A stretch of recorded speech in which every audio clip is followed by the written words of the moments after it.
Nicole Reeyn, going by the codename N, who has been a very enigmatic, mysterious character ever since we've been talking to her. She spoke to us in Sumeru, and then in Fontaine, and now she's going to eventually make a presence in Nod-Krai.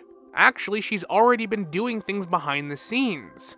Columbina already stated that this Kuvaki was not hers, and she helped Flynn's in the lighthouse, pointing him in the right direction to the information he needed about Rarier. And then Varka referencing a powerful individual that actually protected and stopped the Kuvaki blast from destroying the Frost Moon Scion's Everglade. We know that her and Alice will show up and she's already been playing a role within the story, but it actually makes sense for Nicole to show up here. A place not officially one of the 7 nations, tied to the moon and the new moon goddess. Angels, the Frost Moon Scions, because Nicole represents the fate of this world. And that's because I think Nicole is not only an angel from Celestia, but the missing angel. Let me explain.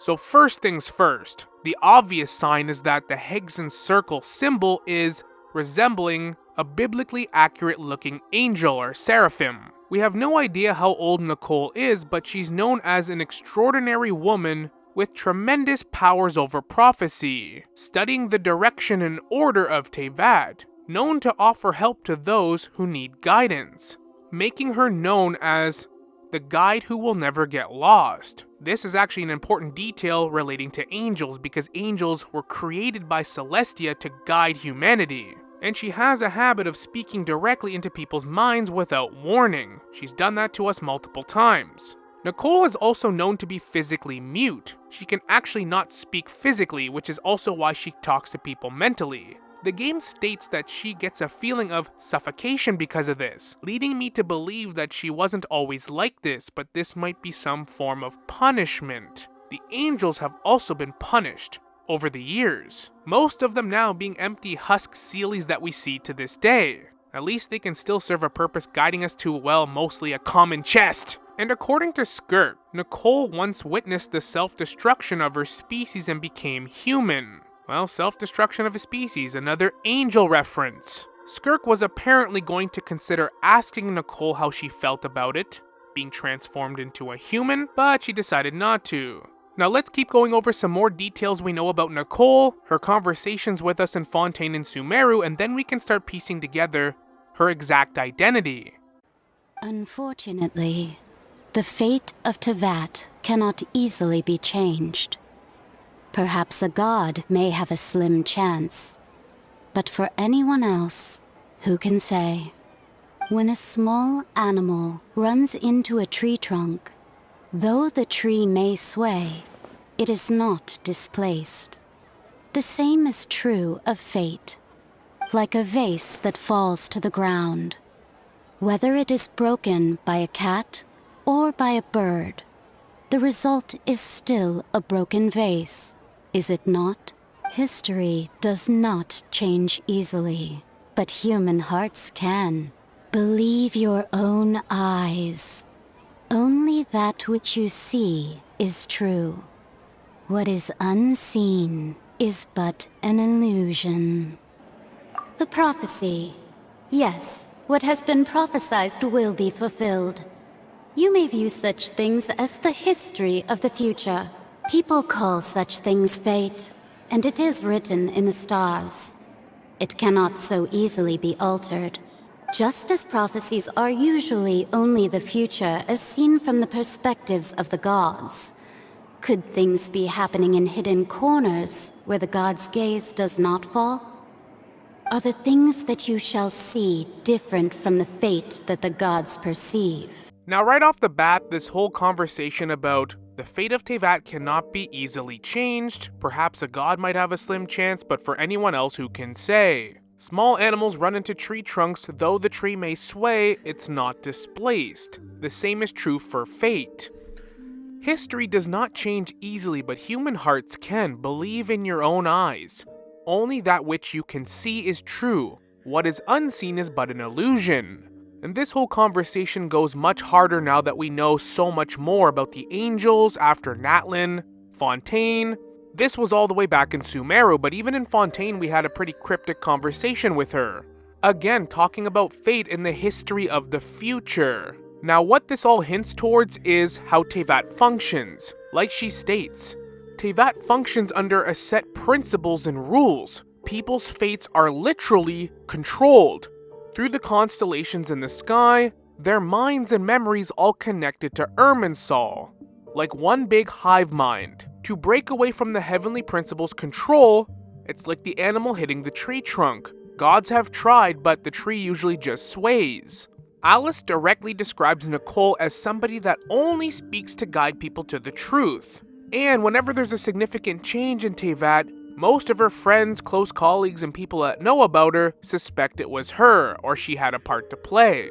In Fontaine, she describes the prophecy that's going to happen to the people there as just merely the future in the perspective of the gods, and that the gods are actually not all-knowing, even the heavenly principles. And this is true because in this exact quest later on, Focalors tricks the heavenly principles, proving a point that even gods, the more hierarching ones like the angels, the four shades, and the heavenly principles themselves are not even perfect, all-knowing beings. They make mistakes, confirming one important thing. Teyvat, whether we want to admit it or not, whether it's for everyone's own good, is a prison. Now we have to understand the story of the first angel and the Voyager. I'm not going to go through the entire thing. I've done that many times, and most of you already know the story, but I'll give a brief synopsis on what we need to know. Essentially, this very mysterious outlander, known as the Voyager, described in Skirk's artifact set. Again, it gives a lot more context if you want to read the entire artifact set, but this Voyager had star-shaped pupils like the people of Conria.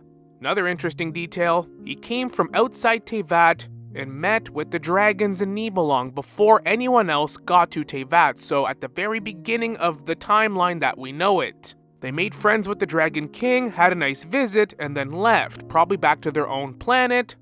Other worlds, since we know through Skirk there are other worlds out there. But when they returned many years later, the Primordial One had already conquered Nibelung and Teyvat. The Four Shades were established, and humans were the main species that occupied Teyvat. Whether the humans were brought here or created here is unknown for sure. But one thing the Voyager noticed right away is the world was very strict. Humans were allowed to live and prosper as long as they lived innocent, ignorant lives, didn't question the rules of the heavenly principles, and humans were content for a long time. The Four Shades were created to uphold the law and nature of Teyvat, kinda like a replacement for the Moon Sisters that Nibelung created. And other angels were created with crowns on their heads to guide humanity.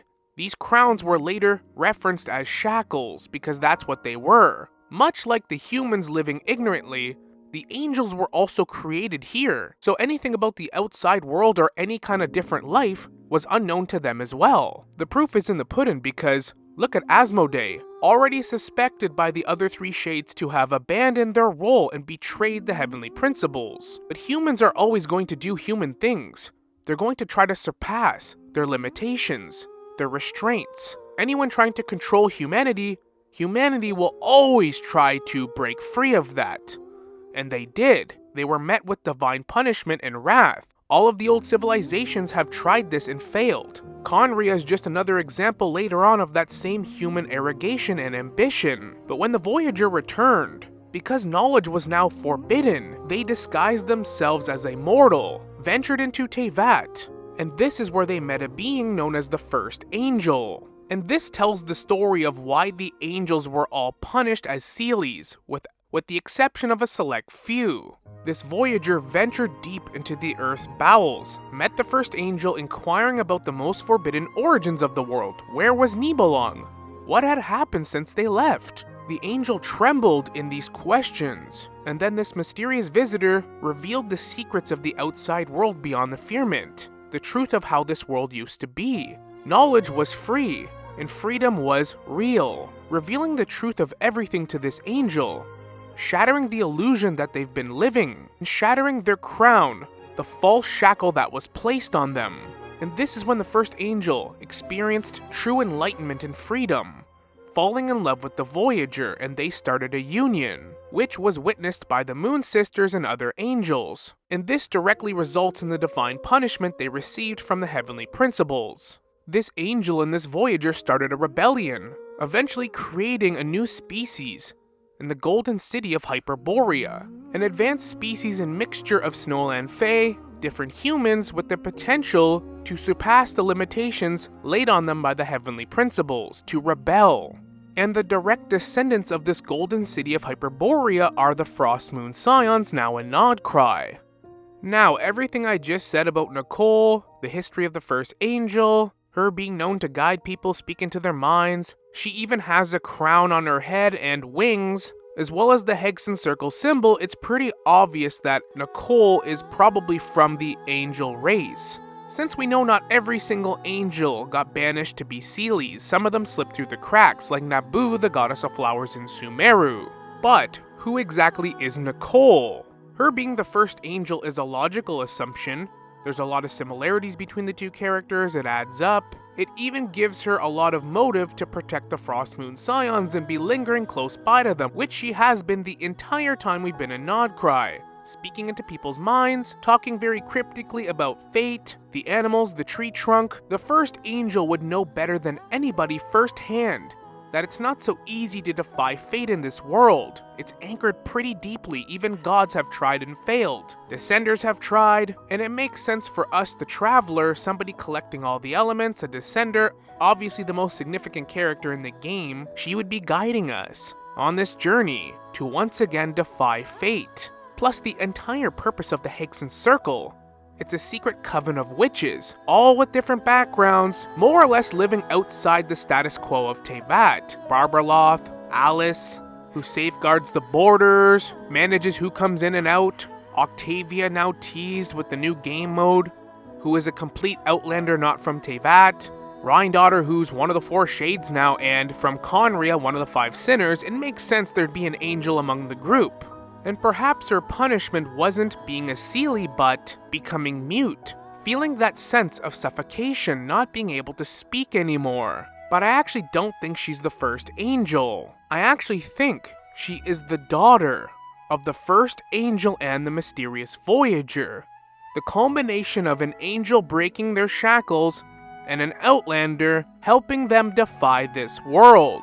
And the most forbidden thing for the angels to do under the primordial one was to fall in love with the humans, forsake their role as guiding them, living the way the heavenly principles wants them to.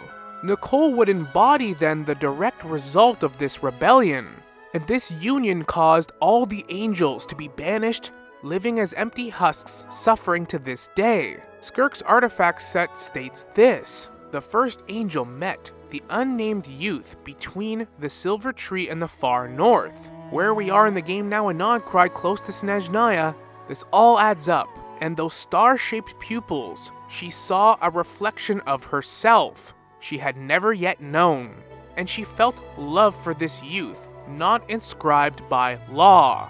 A freedom in which the skies and the heavenly principles would not permit. And if you actually look at Nicole, she has these star-shaped pupils. It would make so much more sense for her to be the daughter of these two. Hence her being a Nod-Krai protecting the Frost Moon Scions from behind the scenes. Not yet revealing herself, but guiding us, helping us defeat Rarier, helping Flynn's. Perfect angel-like behavior, and it's heavily speculated, with a lot of evidence suggesting that Nicole is actually the one that created these statues for the Seelies when we escort them, or more accurately when they guide us to a chest.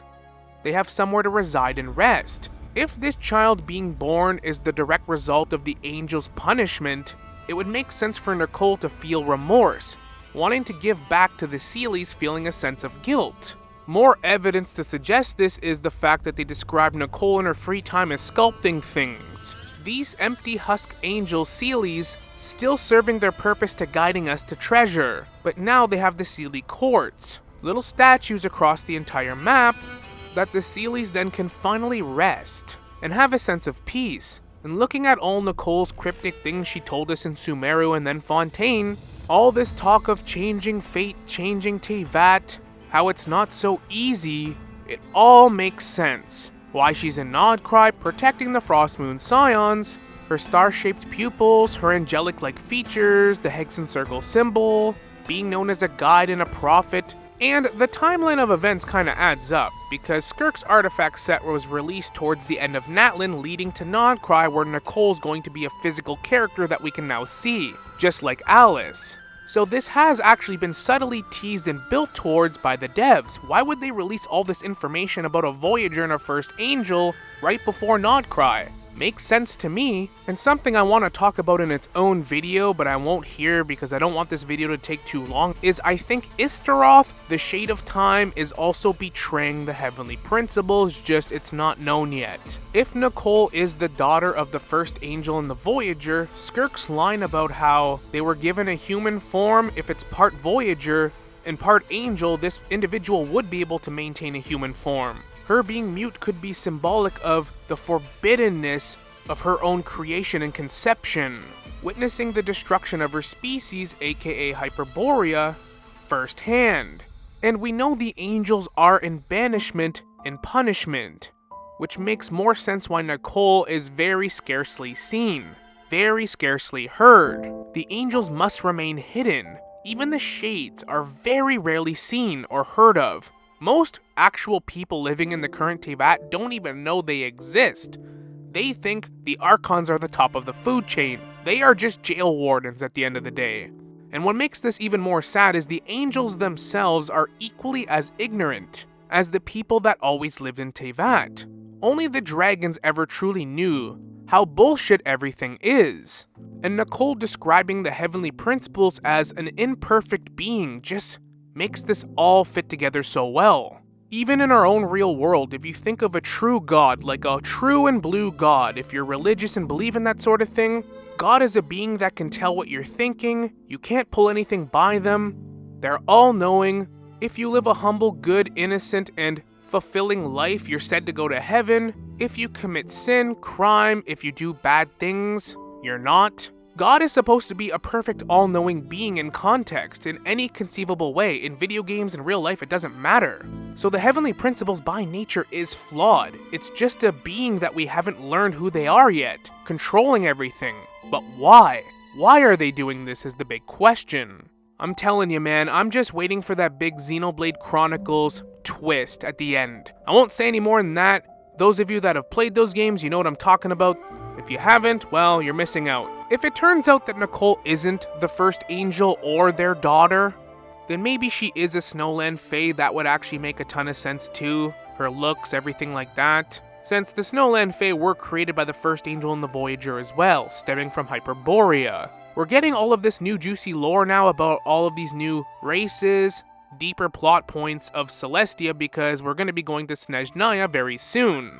Who knows, maybe Alice is the first angel, and her very mysterious husband is the Voyager, which would actually make the daughter of the first angel.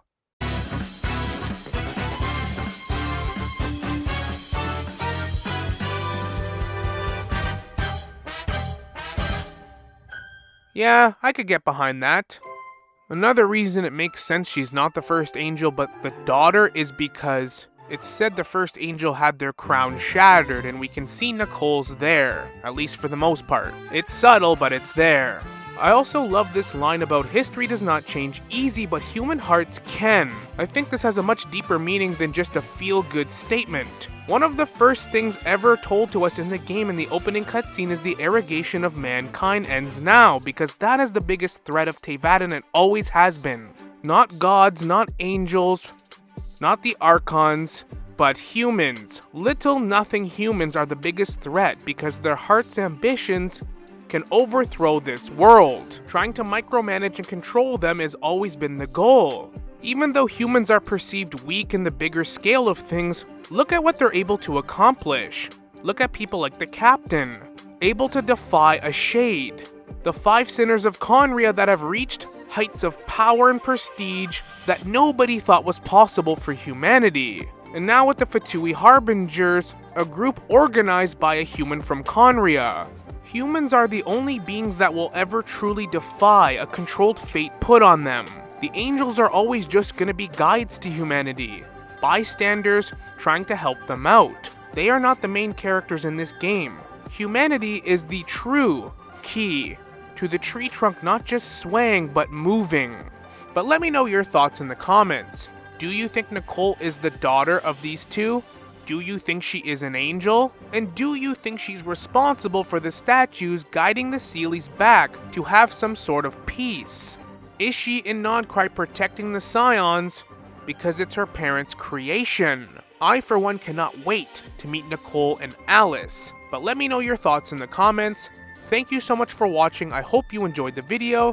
Like and subscribe if you'd like to see more content like this. And as always, we will see you all in the next one. Later.